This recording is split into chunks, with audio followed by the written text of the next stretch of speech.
Last year, I made a couple of videos showing that the predictive programming algorithm for Google was providing us with a script for the year 2025. Google image search showed that certain things were expected to be this year, and none of them were good. To begin with, it was predicted by Google Images as far back as last spring that Trump would win the 2024 presidential election. For instance, if you typed in the term 2025 in a Google search bar and hit the Images tab, you were shown countless photographs of Trump raising his fist in a victory salute, with some of those pictures prominently displaying the words President of the United States in the background. There were no such photos in the image search for 2025 of Harris or Biden.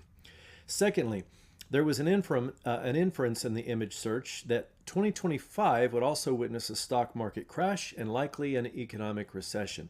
The image is shown here, and it's now obvious that that prediction, like the one before it, is also coming to fruition. The third major prediction Google provided us with was that there would be some type of pandemic or viral outbreak this year.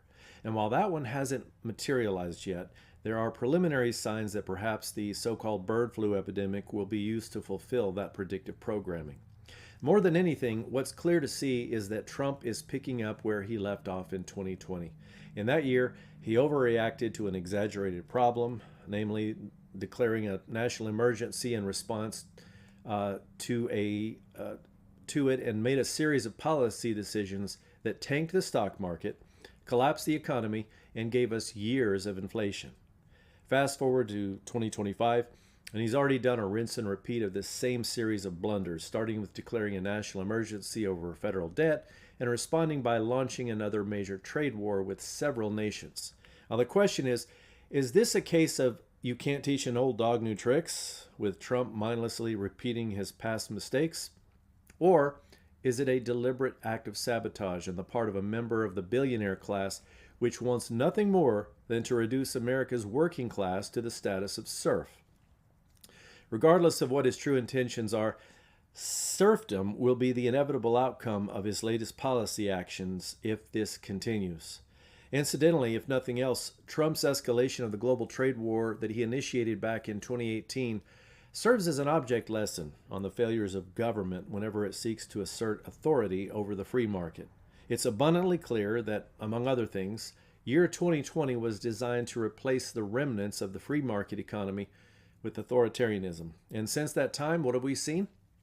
Well, to begin with, we saw the world's supply chains thrown into utter chaos, resulting in massive inflation, which a trend that continues to plague us to this day.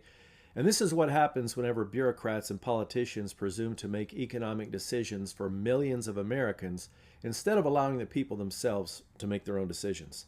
Another consequence of the new dictatorial regime is that since 2020, by my calculations, we've already had two economic recessions. Now, the first one obviously was in 2020.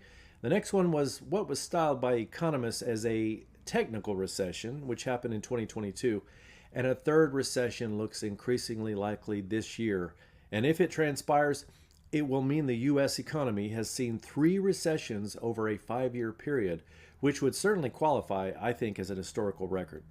Now, before the advent of authoritarian government in 2020, America experienced recession about once every 10 years on average. But if the current development continues, we'll be having a recession, on balance, about once every year and a half. Now, this is hardly an endorsement of a command-style economy. Indeed, it shows, by contrast, the total superiority of the free market approach of doing things. Now, the last two recessions were self-inflicted and were entirely unavoidable. The first recession in 2020 was created by Trump's policy response to COVID. The second was the result of Biden's continuation of that scam through his insistence that Americans get a magic potion or else risk their livelihoods.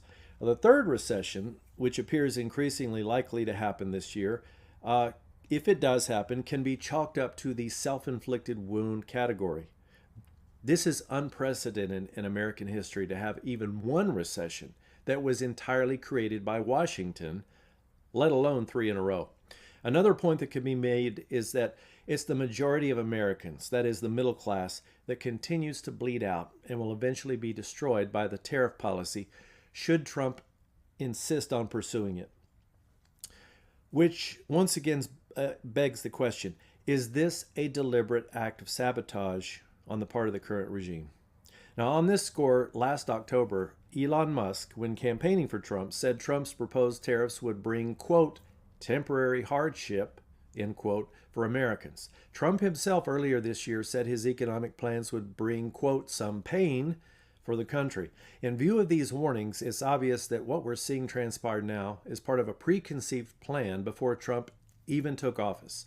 Given the current regime's abysmal record the last time a national emergency was declared, there's no reason to expect the outcome will be any different this time.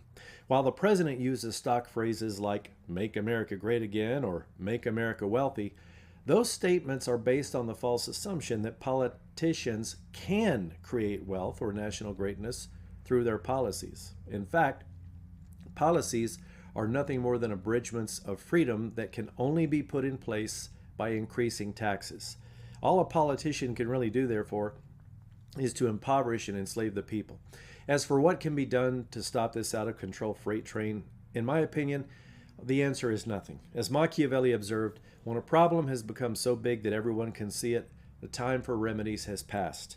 Now, on an individual level, however, the answer is that we must turn to the Word of God and to prayer. That is, we must trust Jesus Christ to meet our individual needs, come to Him in supplication every day, stay as close to Him as possible in the troubled times that surely lie ahead.